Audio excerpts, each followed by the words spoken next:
Dispensation in sin. It is the dreaded entrance of sin that takes up the greatest amount of time and toil.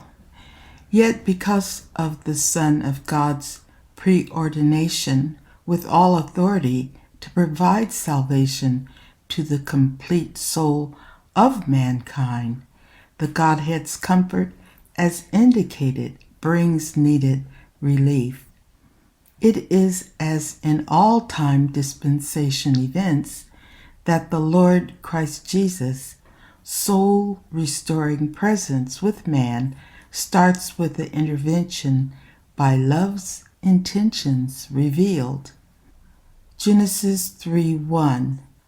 Now the serpent was more subtle than any beast of the field which the Lord God had made. And he said unto the woman, Yea, hath God said, Ye shall not eat of every tree of the garden? In having some knowledge from Scripture regarding the God-assigned role of the husband, it reveals to me the subtlety of the serpent boldly addressing the woman, even though Adam, whom he should have addressed, was present there with Eve. To me, there was thinking by Adam in the presence of the serpent that did not allow protective intervention of Adam as the husbandman. Genesis 3:2. And the woman said unto the serpent, We may eat of the fruit of the trees of the garden. One of the issues that Eve disregarded was not to add on to the word of God that which was not spoken. Eve mentioning that they were not to touch the forbidden tree, which was not in the warning given at the time God warned Adam, as stated following Eve's statement, Genesis 3:3. But of the fruit of the tree which is in the midst of the garden, God has said, Ye shall not eat of it, neither shall ye touch it, lest ye die. Exodus 2:16. And the Lord God commanded the man, saying, Of every tree of the garden thou mayest freely eat. Genesis 2:17. But of the tree of the knowledge of good and evil thou shalt not eat of it, for in the day that thou eatest of it thou shalt surely die. From this point, we are able to see those lies that today, even in many Christian churches' doctrine, are being taught. The soul is immortal.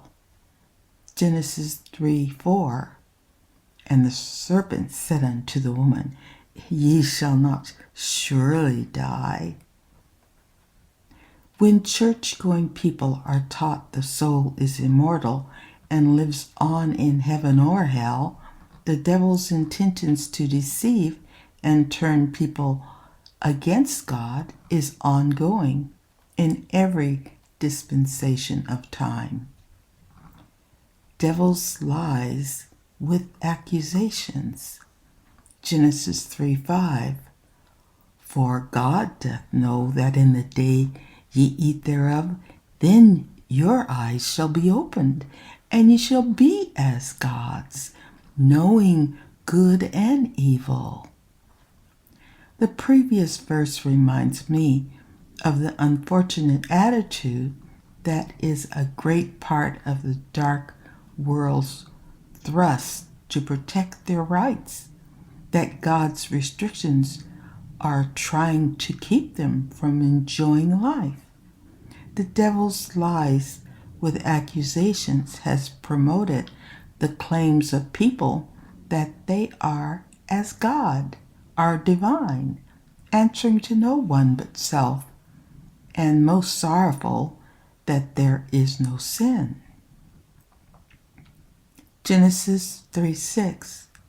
And when the woman saw that the tree was good for food, and that it was pleasant to the eyes, and a tree to be desired to make one wise, She took of the fruit thereof, and did eat, and gave also unto her husband with her, and he did eat.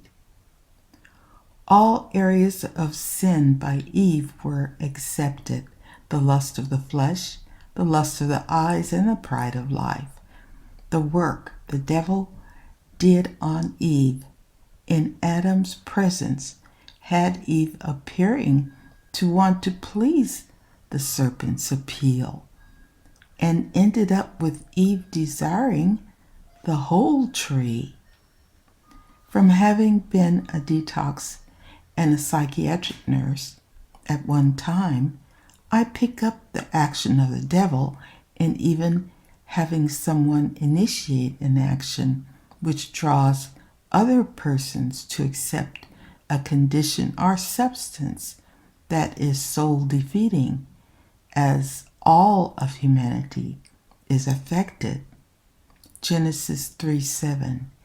And the eyes of them both were open, and they knew that they were naked.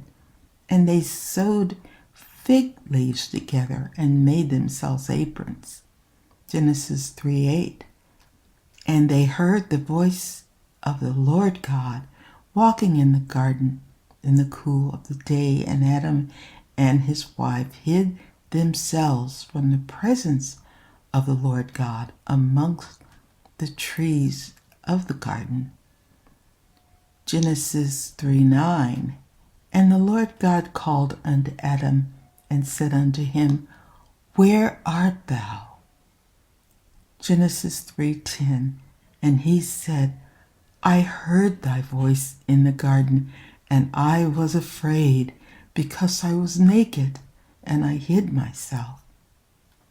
It is obvious to me that God has, by the order of creation, made it clear what the position of the husbandman was to communicate to all outsiders. Genesis 3:11. And he said, Who told thee that thou wast naked? Hast thou eaten of the tree whereof I commanded thee that thou shouldest not eat? Genesis 3:12. And the man said, The woman whom thou gavest to be with me, she gave me of the tree, and I did eat. Genesis 3:13. And God said unto the woman, What is this that thou hast done? And the woman said, The serpent beguiled me, and I did eat. Genesis 3:14. And God said unto the serpent, Because thou hast done this, thou art cursed above all cattle, and above every beast of the field. Upon thy belly shalt thou go, and dust shalt thou eat all the days of thy life. Just as God has revealed himself to be in three persons, each member of mankind is held responsible to know they are responsible for their own actions, and their brother, that is, their cared about neighbor. Genesis 3:15. And I will put enmity between thee and the woman, and between thy seed and her seed. It shall bruise thy head, and thou shalt bruise his heel. I think of Christ Jesus being on the cross, the offering of reconciliation, suffering first from man the abusive hands-on beatings on the way to the cross, and then from the torment of open painful wounds as he hung on the rugged splintered cross, as he was hung as the blood atonement offering for sin. On the cross as the Prince of Peace, Christ Jesus was the required offering of reconciliation to remove the enmity by sin's soul invasion of man, created enmity between mankind and the Godhead. There is no denial that as Godhead in three persons has proven to be true, in that which he is and in that which he does. For me, giving love the most important love-based name is consequences that prompts God's promised expression of chastens, responding to all that offends the Godhead. Genesis 3:16. Unto the woman he said, I will greatly multiply thy sorrow, and thy conception in sorrow. Thou shalt bring forth children, and thy desire shall be to thy husband, and he shall rule over thee. Genesis 3:17. And unto Adam he said, Because thou hast hearkened unto the voice of thy wife, and hath eaten of the tree of which I commanded thee, saying, Thou shalt not eat of it, cursed is the ground for thy sake, in sorrow shalt thou eat of it all the days of thy life. One greatly important lesson the Godhead has kept me open to, that which we listen to is important, and more so, the one the voice is coming from must be considered. With the confirmation, no voice is to be accepted that has words that are not in harmony with the words of God. Genesis 3:18. Thorns also and thistles shall it bring forth to thee, and thou shalt eat the herb of the field. Genesis 3:19. In the sweat of thy face shalt thou eat bread, till thou return unto the ground, for out of it wast thou taken. For dust thou art, and unto dust shalt thou return. Genesis 3:20. And Adam called his wife's name Eve, because she was the mother of all living. And that which we are aware of, God expressing himself to be beginning with the Lord God, merciful, it allowed the Lord to initiate that which was already in place. God was prepared from knowing the deceiver, father of lies, had been kicked out of heaven into the earth, and the deceiver would approach man to sin, as many angels that were deceived was a reality. Genesis 3:21. Unto Adam also and to his wife did the Lord God make coats of skins and clothe them. Genesis 3:22. And the Lord God said, Behold, the man is become as one of us, to know good and evil. And now, lest he put forth his hand, and take also of the tree of life, and eat, and live forever. Genesis 3:23. Therefore the Lord God sent him forth from the Garden of Eden to till the ground from whence he was taken. Genesis 3:24. So he drove out the man, and he placed at the east of the Garden of Eden cherubims and a flaming sword, which turned every way to keep the way of the tree of life.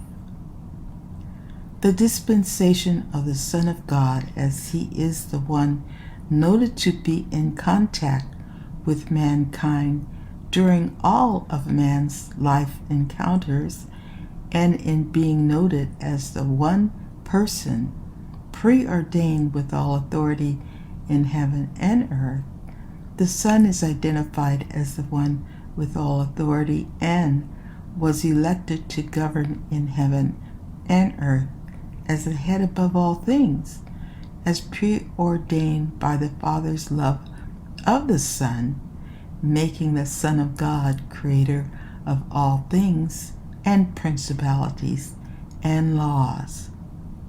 All that the Son does is done in love, and that love symbolizes all existing goodness, righteousness, and truth for righteousness' sake. The Son that has the purpose to rid the present dark world to be overcome by the Son being the defeat of all things that by sin's originator defiles man's soul. Following Christ Jesus in knowing the word of truth, looking to Christ's life example, I find leads to all the ways of truth. Lucifer became Satan the devil with self-deceiving drive that fostered his intentions to defile and destroy the souls of all existing members of mankind by stealing God's place by deceptions. Satan has his day of reward for his choice to exalt self and seek to overtake God's place.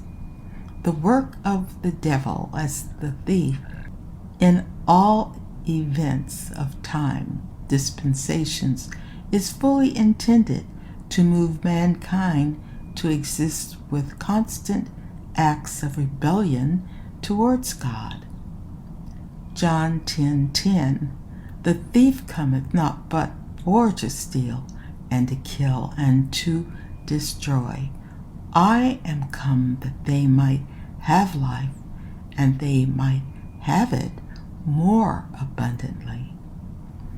For mankind to completely reject God is today that which Satan the devil is self-deceived into continuing. All truth that is needed for man to understand the work of God in defeating the soul-stealing work of the devil is available. Psalm 85:11, truth shall spring out of the earth, and righteousness shall look down from heaven. To repent from the evil way that was chosen by Lucifer, the power of truth is forever needed. Mankind, by sin's invasion to the body, heart, mind, and the spirit of mankind, is totally helpless to free self from the father of lies and abominations of sin. Fully rejecting the Godhead cleansing fire of the emotion of love in the face of humility provided by the Son that would lead to the merciful leading to God's forgiveness. Rejection of the power of the cleansing presence of the living and spoken word of God can only prevent forgiveness to occur.